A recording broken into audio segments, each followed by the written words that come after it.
Surprise, YouTube. ZiggyNo back with a quick video. Now, I know it's really late Saturday night, but my sleep pattern is all messed up, man. I got up really early, Friday morning to go out to Target, which I'll talk about.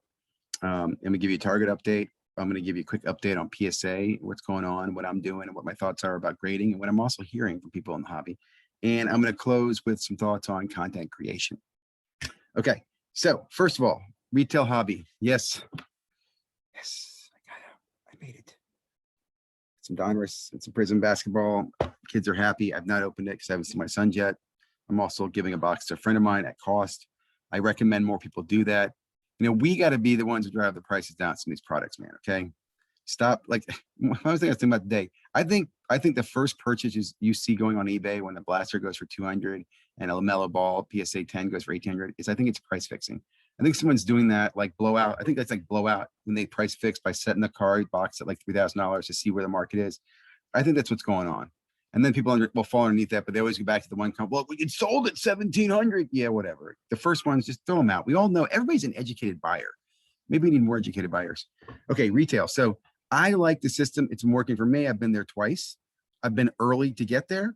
I was third both times. I mean, I got there early too.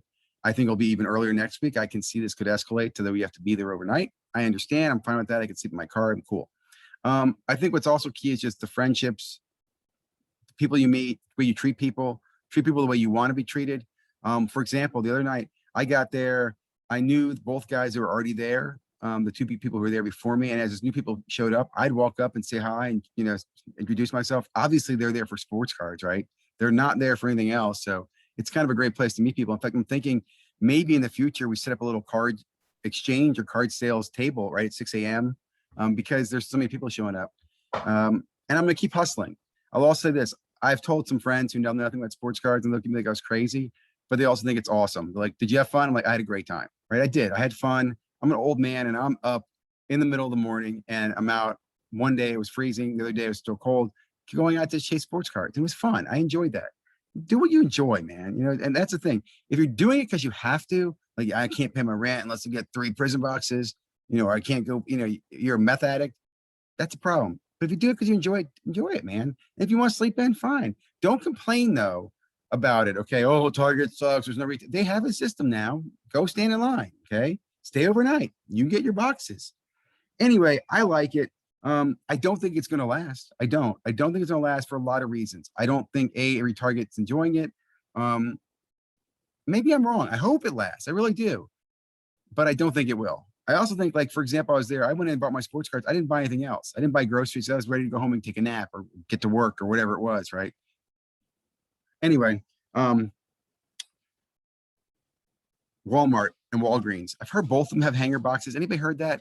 I just can't find a hanger box. I'd like to get one hanger box or two. They're so hard to get. One of my friends got one. Shout out to Razorbuck 47, and he ripped and pulled a LaMelo variation, which I thought was super awesome. So I dig that. And I don't know. I think Walmart's more corrupt than Target because they don't dig any effort and they look at you like you're a criminal when you're there. And I don't know. I can never get anything. And you see more videos of Walmart employees walking out with Walmart with prison boxes than you do Target. Okay, so let's be fair. I'm probably wrong, but I'm just saying I've seen more of those. Make friends, man. Make friends. Just for the information, your friend can say, hey, I was at Walmart today, I already got it. So you at least know it's cleared out. Part of it is me needing to know. Has somebody been there? So I start texting people. I'm starting to set up a little group, a little network here in my area. And, treat people the way you want to be treated. Okay, next up, my thoughts on the PSA and grading. I've watched a lot of videos. It's funny how, I watched one video where they're interviewing people on the hobby and they ask them what they're doing. And most of them, they're not doing anything different. They're just holding their cards 3 months. They'll submit them all in. I'm one of those people. I'm not doing anything different. I mean, I will say that's wrong.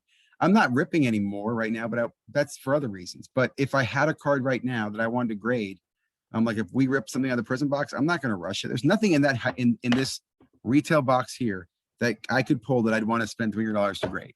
I'm fine with waiting a year for it. I appreciate basketball. It takes more time for basketball players to appreciate. So I'm cool with that. Sure, I might miss out on, you could get maximum dollar view right now. That's fine. That's not what I want to do. Right. In fact, I'll make a comment here.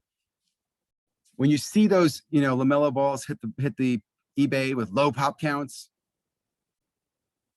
please don't be that fool. Remember, guys, this is just the beginning. We all know that, right? In fact, I'll say this. This is a point I can't stress enough. Don't use pop count, right? Which is a stat, a number, to justify something you logically already know. Okay?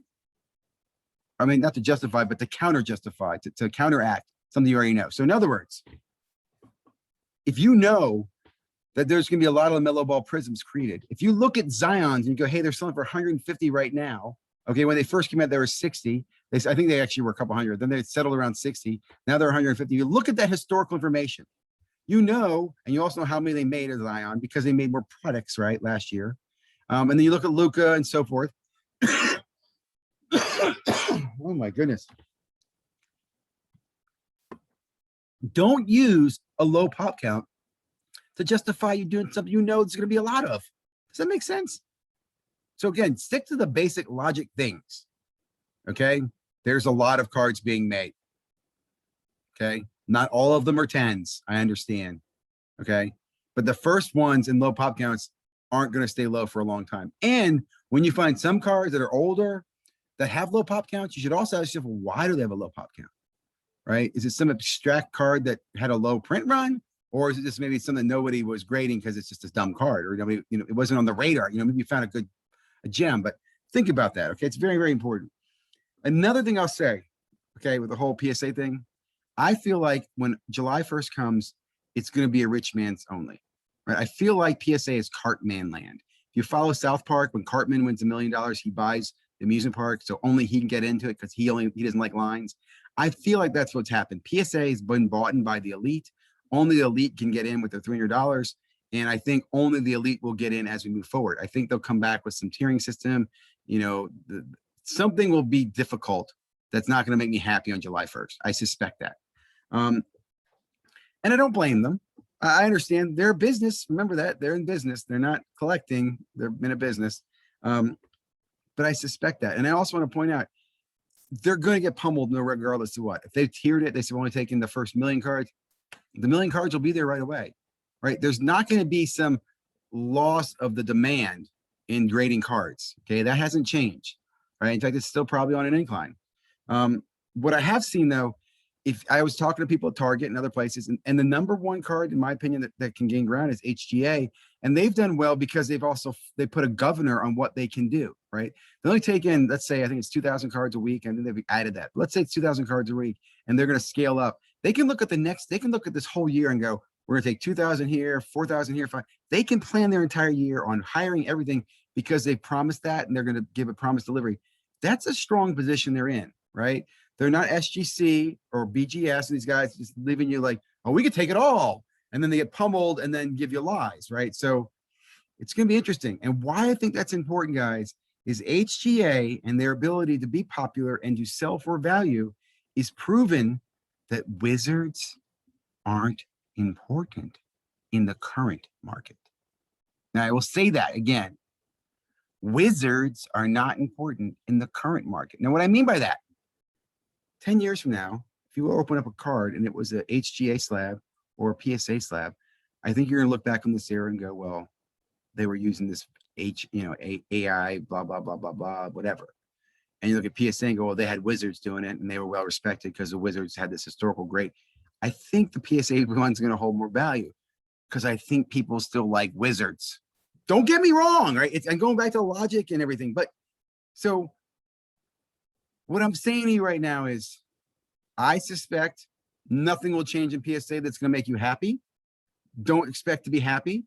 Expect it to be a rich man's place, which is fine. If you're there for maximum profit, continue PSA on. Look at BGS, look at SGC, CGS, CBC, ABC, DBF. I still am hoping that another hybrid grader or AI grader will come into the marketplace. And I hope HGA will expand faster. I'm looking at them to try them out. And we'll see. But that's my thoughts on the grading. Yeah, remember, don't justify low pop count, though, for thinking the card isn't plentiful. We need to educate more buyers, guys. Educate more buyers, which brings me to my last point. Content creators. Content creators. So first of all, I got a comment the other day. See if I can find this comment. I don't think I can share it with you while I'm on this screen this way. I got a comment the other day from somebody who made a, what was it? wasn't a bad comment, but he made a comment basically, the more I think they try to trick people into subscribing to YouTube channels to make money off them and their ads and whatnot, all hyping sports cards. I understand that. So here's my point. I got in this about a year ago. It's not a year yet, but I was definitely researching a year ago because I launched my channel in May. We're in April right now. And when I came in, I had a different opinion. I realized, first of all, two things. Some people, for many people, sports cards is not a hobby. It is a livelihood or it's a career. For others, it's a hobby. When you touch a man's or mess with a man's livelihood, they're going to act differently. They're going to defend differently and so forth. So for example, if a guy's making money off of sports cards because he has a channel and he makes money off the advertising and the breaking and everything, and I go ahead and say, hey, this dude's just here to, pump and dump cards, I kind of look bad because I'm poking fun at what he probably feeds his family with. He is what it is, right? You need to recognize it and just accept it for what it is. What I would say is I ask three things when you think about content providers and the content you watch. Are they doing it or are they talking about doing it? Right? I'm a fan of, I hate to name drop. I'm a fan of Sasha T's channel, which is some people might not like or whatever. And I'm also a fan of Brad, Comeback Card Investor, because they do it. They don't talk about it. They do it. They're out there doing it. They're hustling, they're buying, they're selling. And if you can chase, you might buy Sasha, the same card Sasha buys because he bought them. That's your choice, right? We're all educated adults here, right? It is what it is, but I like the fact, do it. Don't talk about it. Number two, none of us, present company included, are experts. In the financial world, there's no real experts either. They have advice they'll sell you, right? Or they, experience. In fact, what an expert is? Expert is someone who has experience. And most of the guys have limited experience. Even the channels with 5 years of history or more don't have experience with the current market. None of us have seen the current market in the last, 18 to 24 months. So this is all a new experience. So be humble, be humble. Even myself, call me out, guys, if I say something and I talk out of line, but be humble. There's too many experts stroking their beard, telling you, well, I recommend doing this because of that, or I'm getting out of this, I'm grading this guy, or dude, be humble. Okay, say, I've been at sports cards for, 6 months, and what I've seen is this. Also beware, this is maybe the third one. Every video you make, every piece of content you put out, okay, IG, Twitter, whatever it is, think about why you do it. I do. And the way I look at it is there's one of three reasons why we all post stuff. Okay. And again, call me out if I'm wrong. There's probably a fourth or fifth, right? General information or something like that. But there's really three reasons. Number one, it's for money, right? You're putting out a post, you're either selling, advertising, affiliate link, or you're going to get feeds or links or advertise something off it. Money is a driver. Not a problem. I understand. I think some people get more clear about it. Others are more shady about it. Number two, I say is influence or power, right? They want to start a cult. They want to educate, teach people. Sometimes the education is then used to then profit on, which I think is probably, I'm not a fan of, but I understand. Third one is fame, right? They just want to be on, they want big face on camera, right? So people say, hey, I was on YouTube. Did you see me on YouTube? Man, I'm on YouTube. I went viral. I had 1 million views, man. Look at me, right? And that's cool too. I'd love that, right? I won't lie to you. All three of them are interesting to me, right? What I love, someone to come to me and say, Ziggy, want to give you money for sports cards? That's cool. I'll be honest. I've actually had offers, by the way, to do advertising and do sports card business stuff and like that. And you can talk to anybody. They'll confirm this. I basically said, look, I'd be happy to advise you or talk to you or learn about it, but I just am not in the position where I want to profit off sports cards and the hobby. This is a hobby to me. I really enjoy it. I don't know why. I think it's the people. I mean, I know it is. I know I enjoy the people more than the cards. I'll tell you this. There's not a card in my PC I would not sell to help a friend out. If a friend of mine needed something and the only way I could help them was to sell a card in my PC, there's not a single card in my PC that I wouldn't put and sell in a heartbeat for a friend. Friends first, always for me. Okay, so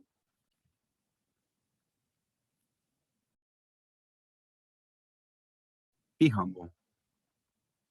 Okay, what was my third point? Oh, know what you're posting. Why are you posting? Oh, that's the 3 points. Oh, I'm sorry. Forgive me for that.